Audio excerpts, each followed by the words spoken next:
നമസ്കാരം, ഞാൻ Jobson Antony. Kerala PSC high school teachers പരീക്ഷയുടെ നോട്ടിഫിക്കേഷൻ പുറത്തുവിട്ടിരിക്കുകയാണ്. ഈ സാഹചര്യത്തിൽ ഇതേ പരീക്ഷയ്ക്ക് വേണ്ടി തയ്യാറെടുക്കുന്ന എല്ലാ ഉദ്യോഗാർത്ഥികൾക്കും തൃശൂർ മാസ്റ്റേഴ്സ് കോളേജിന്റെ ആശംസകൾ. സിലബസ് മനസ്സിലാക്കിയാൽ മാത്രമേ നമുക്ക് പ്രീവിയസ് ഇയേഴ്സ് ക്വസ്റ്റ്യൻ പേപ്പേഴ്സ് ചെയ്തതുകൊണ്ട് ഗുണമുണ്ടാകുകയുള്ളൂ. ഏത് ഭാഗത്തുനിന്ന് പ്രിപ്പയർ ചെയ്യണം, ഏത് ഭാഗങ്ങളാണ് സിലബസിൽ പറഞ്ഞിരിക്കുന്നത്, എന്താണ് ഈ പറഞ്ഞിരിക്കുന്നതിൻ്റെ അർത്ഥം, ഇതിൻ്റെ വ്യാപ്തി, ഇതിൻ്റെ പരപ്പ് എന്താണ് എന്ന് മനസ്സിലാക്കാൻ സിലബസ് വളരെയധികം നമ്മളെ സഹായിക്കും. അപ്പോൾ ഇന്നത്തെ സെഷനിൽ, ഇന്നത്തെ ഈ ഇൻട്രൊഡക്ഷൻ വീഡിയോയിൽ ഞാൻ ഉദ്ദേശിക്കുന്നത് ഹൈസ്കൂൾ ടീച്ചേഴ്സിൻ്റെ സിലബസിലെ 2 പോർഷൻസ്, അതായത് മൊഡ്യൂൾ 5 ആൻഡ് മൊഡ്യൂൾ 6 എന്നുള്ളത് നിങ്ങളെ പരിചയപ്പെടുത്താനാണ് ഈ വീഡിയോ ഞാൻ ചെയ്യുന്നത്.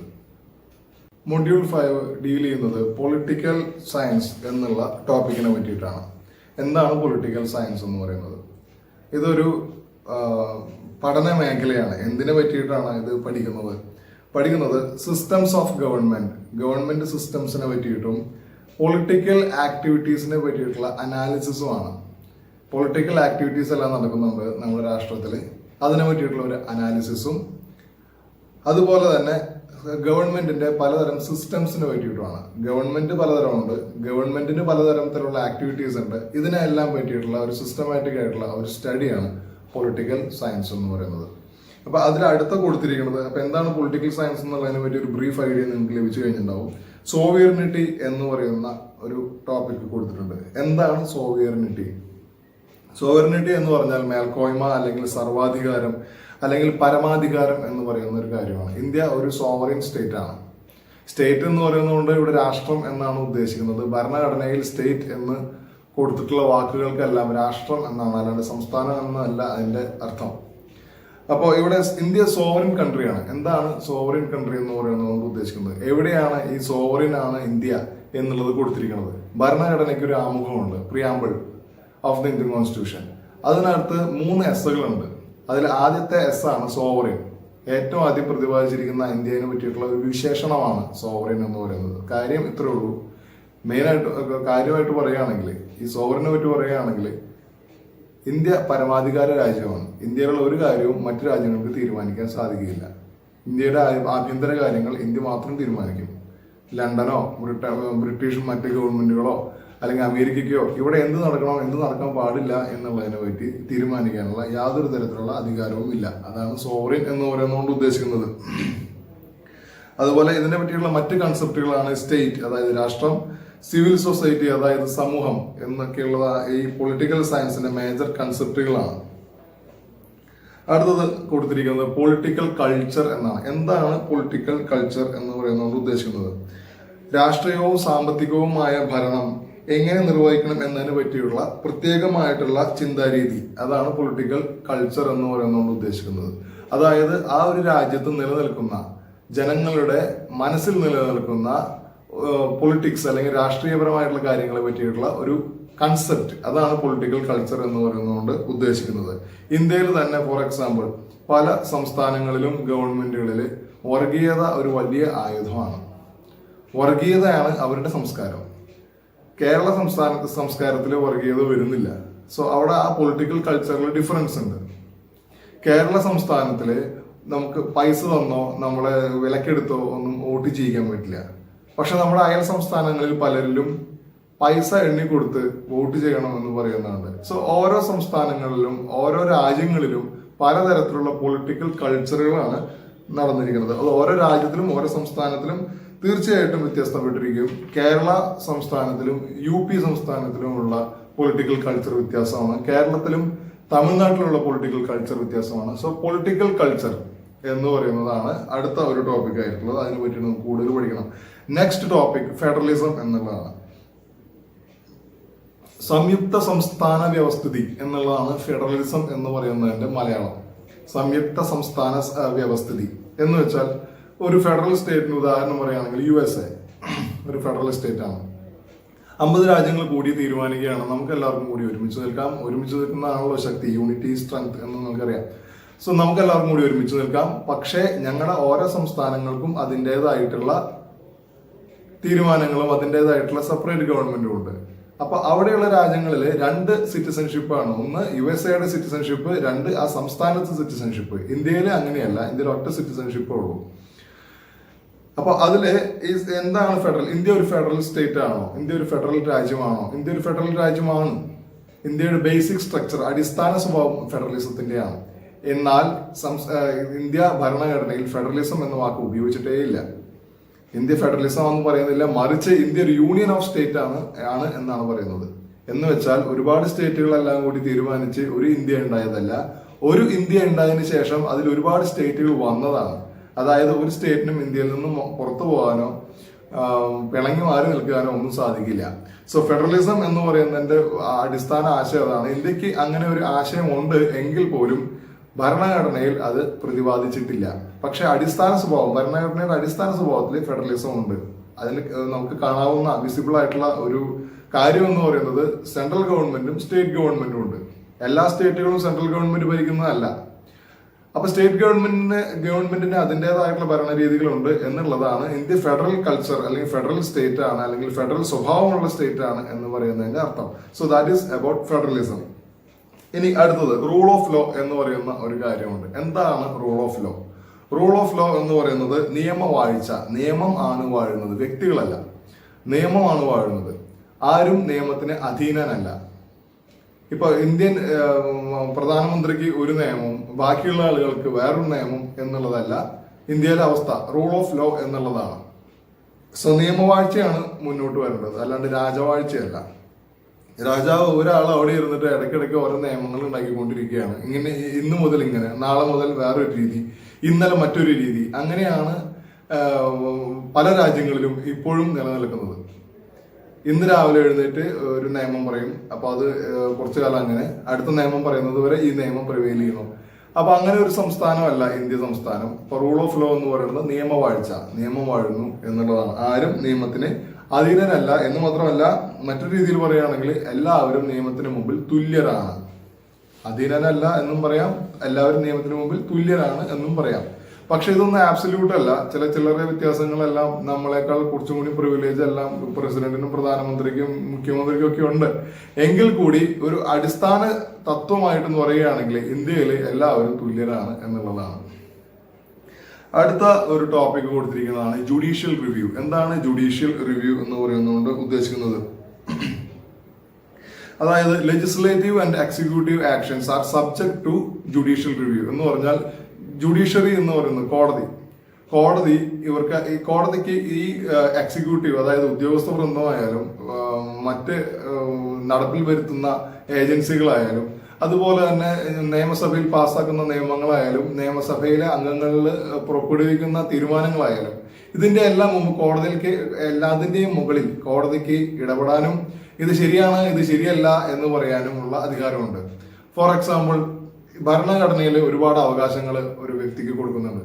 ആ അവകാശങ്ങളെ ഹനിക്കുന്ന രീതിയിൽ നിയമസഭ ഒരു നിയമം പാസ്സാക്കി കഴിഞ്ഞാൽ കോടതിക്ക് കയ്യും കെട്ടി നോക്കിയിരിക്കാനാകില്ല.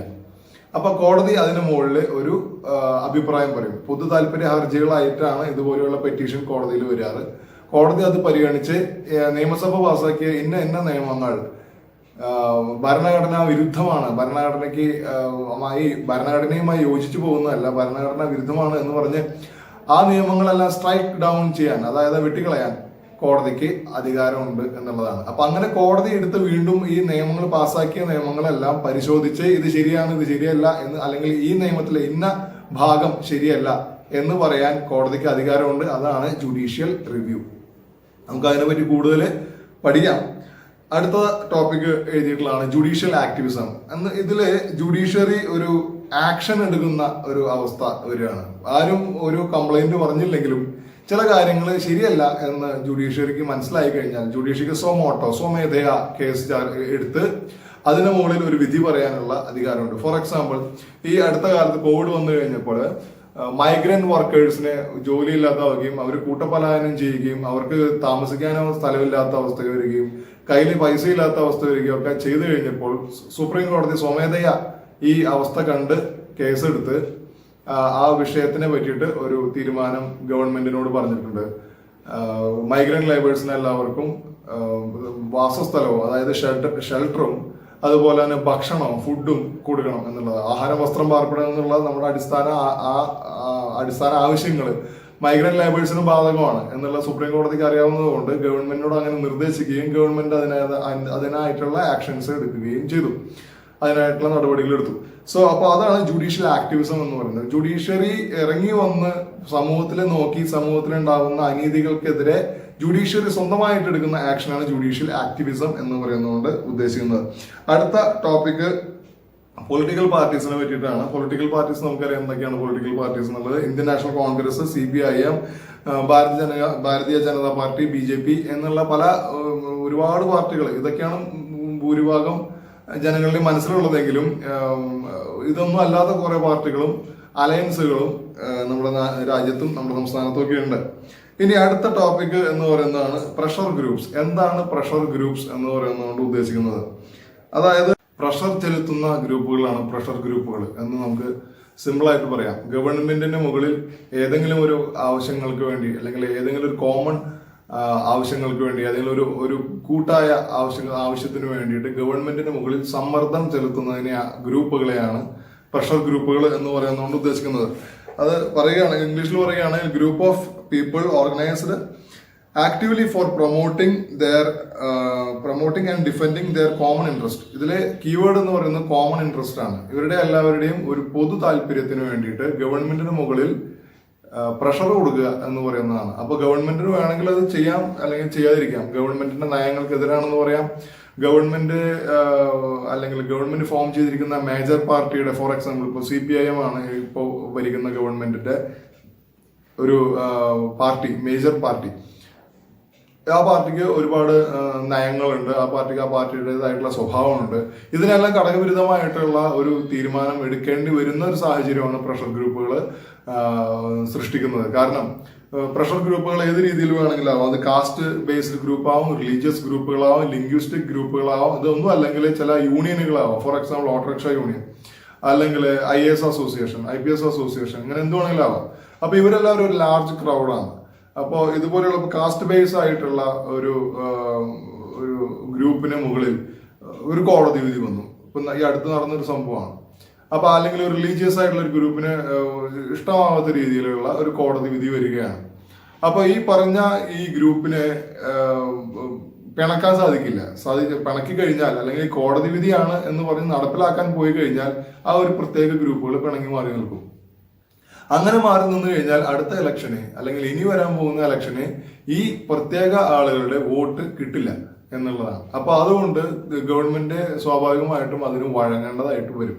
നമ്മൾ ശബരിമല ഇഷ്യൂ എല്ലാം കണ്ടതാണ്. ഒരു പ്രത്യേക മതവിഭാഗത്തെ അല്ലെങ്കിൽ ഹിന്ദു മതവിഭാഗത്തെ തമ്മിൽ ഒട്ടും വിശ്വാസത്തിലെടുക്കാതെ ചെയ്ത ഒരു കാര്യത്തിന്റെ പ്രതിഫലനമായിട്ട് തൊട്ടടുത്ത ലോക്സഭാ ഇലക്ഷനിൽ എന്ത് സംഭവിച്ചു എന്നുള്ളത് നമുക്കെല്ലാം അനലൈസ് ചെയ്ത് കഴിഞ്ഞാൽ മനസ്സിലാക്കാവുന്നതാണ്. നമ്മൾ ഇതിനകത്ത് അത് പ്രത്യേകമായിട്ട് പറയുന്നില്ല.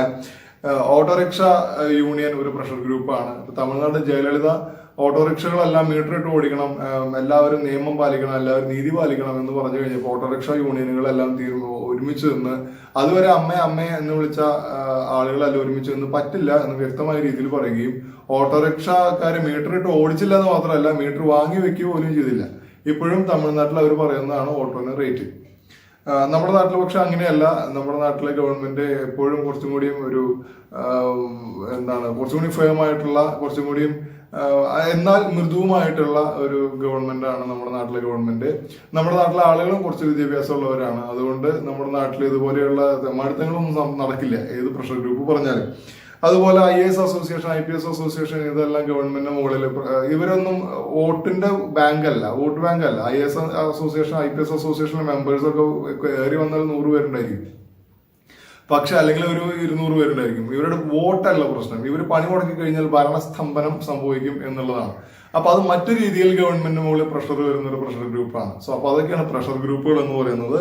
ഒരു ഗവൺമെന്റ് ഈ പ്രഷർ ഗ്രൂപ്പുകളെ എങ്ങനെ ഹാൻഡിൽ ചെയ്യുന്നു എന്നുള്ളതിനനുസരിച്ചാണ് ഗവൺമെന്റിനെ പറ്റിയിട്ടുള്ള അഭിപ്രായം പൊതുജനങ്ങൾക്ക് ഉണ്ടാവുക എന്നുള്ളതാണ്. അടുത്ത ടോപ്പിക് ഡെമോക്രസിയാണ്. ഡെമോക്രസി 2 തരത്തിലുണ്ട്. ഡയറക്റ്റ് ആൻഡ് ഇൻഡയറക്റ്റ് ഡെമോക്രസി ഉണ്ട്.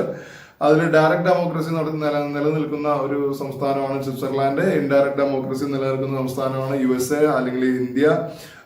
അതിൽ തന്നെ ഇൻഡയറക്റ്റ് ഡെമോക്രസിയിൽ തന്നെ പലതരത്തിലുള്ള ഡെമോക്രസികളുണ്ട്. പാർലമെന്ററി ഡെമോക്രസി ഉണ്ട്, പ്രസിഡൻഷ്യൽ ഡെമോക്രസി ഉണ്ട്, യൂണിറ്ററി ഡെമോക്രസി ഉണ്ട്, അതുപോലെ തന്നെ ഫെഡറൽ ഡെമോക്രസി ഉണ്ട്. ഇനി അടുത്തത് ഇന്ത്യൻ പൊളിറ്റിക്കൽ സിസ്റ്റംസ് ആണ്. പൊളിറ്റിക്കൽ സിസ്റ്റംസ് അതിന്റെ സാലിയന്റ് ഫീച്ചേഴ്സ്, അതായത് മുഖ്യമായ സവിശേഷതകൾ, അതാണ് ഇന്ത്യൻ പൊളിറ്റിക്കൽ സിസ്റ്റത്തിന് വേണ്ടിയിട്ട് നമ്മൾ പഠിക്കേണ്ടത്. അതിനകത്ത് ഫണ്ടമെന്റൽ റൈറ്റ്സ്, DPSP, അതുപോലെ യൂണിയൻ ആൻഡ് സ്റ്റേറ്റ് ഗവൺമെന്റ്, ഇതിനെല്ലാം നമ്മൾ അനലൈസ് ചെയ്യണം. ഫണ്ടമെന്റൽ റൈറ്റ്സ് എന്ന് പറഞ്ഞാൽ മൗലിക അവകാശങ്ങൾ. ഒരു വ്യക്തി ജനിക്കുമ്പോൾ തന്നെ അദ്ദേഹത്തിനുള്ള അവകാശങ്ങൾ, അത് മരണം വരെ ആ അവകാശങ്ങൾ നിലനിൽക്കുന്നു എന്നുള്ളതാണ്. അതാണ് മൗലികമായിട്ടുള്ള അവകാശങ്ങൾ. അതിൽ കടന്നു കയറാൻ ഒരു ഭരണ സംവിധാനത്തിനും സാധിക്കുകയില്ല. അതിന് മുകളിൽ മറ്റൊരു നിയമം ഉണ്ടാക്കാനും അത്ര എളുപ്പമല്ല, അല്ലെങ്കിൽ സാധിക്കില്ല. DPSP എന്ന് പറയുന്നത് ഡയറക്റ്റീവ് പ്രിൻസിപ്പിൾസ് ഓഫ് സ്റ്റേറ്റ് പോളിസിയാണ്. മലയാളത്തിൽ പറയുകയാണെങ്കിൽ മാർഗനിർദ്ദേശക തത്വങ്ങളാണ്. ഇത് നടപ്പിലാക്കണമെന്ന് ഒരു നിർബന്ധവും ഇല്ല, പക്ഷെ നടപ്പിലാക്കിയാൽ നന്ന് എന്നുള്ള രീതിയിലുള്ള നിയമങ്ങളാണ്. പല നിയമനിർമ്മാണങ്ങളും അടിസ്ഥാനമാക്കിയിട്ടുള്ളത് DPSP ആണ്. അടുത്ത യൂണിയൻ ആൻഡ് സ്റ്റേറ്റ് ഗവൺമെന്റ് എന്നുള്ളതാണ്. അതുപോലെ സെൻട്രൽ ഗവൺമെന്റ് നമുക്കറിയാം, സ്റ്റേറ്റ് ഗവൺമെന്റ് അറിയാം. ഇത് രണ്ടിനെയും പറ്റിയിട്ടുള്ള ഒരു അനാലിസിസ് ആണ് ഈ യൂണിയൻ ആൻഡ് സ്റ്റേറ്റ് ഗവൺമെന്റ് എന്ന് പറയുന്നതുകൊണ്ട് ഉദ്ദേശിക്കുന്നത്. അടുത്ത ടോപ്പിക്കാണ് ഹ്യൂമൻ റൈറ്റ്സ്, മനുഷ്യാവകാശം എന്ന് പറയുന്നത്. അതിനകത്ത് കൊടുത്തിരിക്കുന്ന മറ്റൊരു ടോപ്പിക്കാണ് universal declaration of human rights എന്നുള്ളത്. ലോകത്തിലെ ഏറ്റവും തർജ്ജമ ചെയ്യപ്പെട്ടിട്ടുള്ള ഒരു ഡോക്യുമെന്റ് ആണ്, ഏറ്റവും കൂടുതൽ തർജ്ജമ ചെയ്യപ്പെട്ടിട്ടുള്ള ഡോക്യുമെന്റ് ആണ് 1948 UN universal declaration of human rights എന്നുള്ളത്. പല അന്താരാഷ്ട്ര കരാറുകളും ആഭ്യന്തര യുദ്ധങ്ങൾ, ഭരണതരത്തിലുള്ള തീരുമാനങ്ങളിലെല്ലാം ഈ പറയുന്ന universal declaration of human rights follow ചെയ്യുന്നു. അതിൽ 30 ആർട്ടിക്കിൾസ് ആണ് ഉള്ളത്. ഇതൊന്നും ലീഗലി ബൈൻഡിങ് അല്ല. നേരത്തെ പറഞ്ഞ പോലെ DPSP പറഞ്ഞ പോലെ ലീഗലി ഇതൊന്നും നടപ്പിൽ വരുത്തിക്കോളണമെന്നില്ല, പക്ഷെ നടപ്പിൽ വരുത്തിയാൽ അത് നല്ലതാണ് എന്നുള്ളതാണ്. അപ്പൊ ഇത്രയും ടോപ്പിക്കുകളാണ് മൊഡ്യൂൾ 5 എന്ന് പറയുന്ന വിഭാഗത്തിൽ പെടുന്നത്. അടുത്ത ടോപ്പിക്ക് മൊഡ്യൂൾ 6 ഇന്റർനാഷണൽ ലെവലിലുള്ള ഒരു ടോപ്പിക്കാണ്. അതിനകത്ത് ആദ്യത്തെ ടോപ്പിക് എന്ന് പറയുന്നത് ഇന്റർനാഷണൽ പൊളിറ്റിക്സ് ആൻഡ് ഓർഗനൈസേഷൻസ് എന്നുള്ളതാണ്. ഇന്റർനാഷണൽ പൊളിറ്റിക്സ് ആൻഡ് ഓർഗനൈസേഷൻസിന് പറ്റിയിട്ടാണ് ഈ മൊഡ്യൂള് നമ്മൾ നോക്കുന്നത്. അതിനകത്ത് കൊടുത്തിരിക്കുന്ന diplomacy, foreign policy, collective security എന്നുള്ളതൊക്കെയാണ്. ഡിപ്ലോമസി എന്ന് പറയുന്നത് എന്താണ് എന്ന് ജസ്റ്റ് ഒന്ന് മനസ്സിലാക്കുക. ഡിപ്ലോമസി എന്ന് പറയുന്നത് നയതന്ത്രം എന്നുള്ളതാണ്. നയതന്ത്രം പല കാര്യങ്ങൾക്കും ആവശ്യമുള്ളതാണ്. ചാണക്യന്റെ നയതന്ത്രം നമ്മളെല്ലാവരും കേട്ടിട്ടുള്ളതാണ്. അപ്പൊ അതുപോലെയുള്ള കുറെ കാര്യങ്ങളെല്ലാം ഈ നയതന്ത്രത്തിനകത്ത് ഡിപ്ലോമസിക്കകത്തുണ്ട്. അതുപോലെ ഫോറിൻ പോളിസി, വിദേശ നയം, വിദേശത്ത് എന്തൊക്കെ വിദേശമായിട്ടുള്ള കോണ്ടാക്റ്റുകൾ, കരാറുകൾ, വ്യാപാരം, ഇതിന്റെയൊക്കെ ഒരു ഇപ്പൊ ഫോളോ ചെയ്യുന്ന നയം എന്താണ് എന്നുള്ളതാണ് വിദേശ നയം എന്ന് പറയുന്നതുകൊണ്ട് ഉദ്ദേശിക്കുന്നത്. അതുപോലെ കളക്റ്റീവ് സെക്യൂരിറ്റി, എല്ലാവരും ഒരുമിച്ച് നിന്ന് എല്ലാവർക്കും വേണ്ടി സെക്യൂരിറ്റി തീർക്കണം, അല്ലെങ്കിൽ സുരക്ഷ ഒരുക്കണം എന്നുള്ളതാണ്. ഇന്ത്യയെ പാകിസ്ഥാൻ ആക്രമിക്കുക, അല്ലെങ്കിൽ ഇന്ത്യയെ ചൈന ആക്രമിച്ചു കഴിഞ്ഞാൽ ഇന്ത്യക്ക് ഒരു കാലഘട്ടത്തിൽ അല്ലെങ്കിൽ ഒരു സമയത്ത് ഇന്ത്യ ആയി പോകാം എന്ന് വെച്ച് ചൈന അല്ലെങ്കിൽ പാകിസ്ഥാൻ ആക്രമിക്കുമ്പോൾ നമ്മളെല്ലാവരും സഹിച്ചുകൊണ്ട് നിൽക്കണമെന്നില്ല. ബാക്കിയുള്ള രാജ്യങ്ങളോട് നമുക്ക് സഹായം അഭ്യർത്ഥിക്കാം. നമുക്ക് അമേരിക്കയെ വിളിക്കാം, നമുക്ക് റഷ്യയെ വിളിക്കാം, നമുക്ക് പലസ്തീനെ വിളിക്കാം, നമുക്ക് ഇസ്രായേലിനെ വിളിക്കാം. അപ്പൊ ഇവരെല്ലാം വന്നോളണം എന്നുള്ളതാണ്. അപ്പൊ കളക്റ്റീവ് സെക്യൂരിറ്റിയാണ് കാര്യം. ഇപ്പോൾ ഇസ്രായേൽ പലസ്തീൻ യുദ്ധം ഉണ്ടായി, അതിനകത്ത് അമേരിക്ക ഇടപെട്ടു, അതിനകത്ത് ഇന്ത്യ എന്ത് പറഞ്ഞു എന്നുള്ളത് നമുക്ക് അറിയാം. മറ്റ് പല രാജ്യങ്ങളും അതിനകത്ത് ഇടപെട്ടു. ആ യുദ്ധം അതോടെ അവസാനിക്കുകയാണ് ഉണ്ടായത്. അപ്പൊ യുദ്ധം ഉണ്ടാക്കുമ്പോൾ ഏറ്റവും കൂടുതൽ കാഷ്വാലിറ്റി ഉണ്ടാകുന്ന ആർമിയിലോ അല്ലെങ്കിൽ അതിന്റെ മിലിറ്ററിയിലോ അതിന്റെ ഉദ്യോഗസ്ഥരിലോ അല്ലെങ്കിൽ ഏറ്റവും ഉന്നതത്തിലിരിക്കുന്ന ആളുകളിലോ അല്ല, അവിടുത്തെ കോമൺ പീപ്പിളിന്, പൊതുജനത്തിനാണ് ഏറ്റവും കൂടുതൽ ബുദ്ധിമുട്ടുകൾ അനുഭവിക്കേണ്ടി വരുന്നത്. ഇത് മനുഷ്യാവകാശ ലംഘനമാണ് എന്നുള്ളത് എല്ലാവർക്കും അറിയാം. അതുകൊണ്ടാണ് മറ്റ് സംസ്ഥാനങ്ങൾ അല്ലെങ്കിൽ രാജ്യങ്ങളെല്ലാം ഇതിനു വേണ്ടി ഒരുമിച്ച് നിൽക്കുന്നത്. എന്ന് മാത്രമല്ല, ഇത് ഒരുമിച്ച് നിന്നില്ലെങ്കിൽ മറ്റൊരു ലോകമഹായുദ്ധം സംഭവിക്കും എന്നുള്ള കാരണം കൊണ്ടാണ്. അത് കൊറോണയേക്കാൾ മാരകമായിരിക്കും.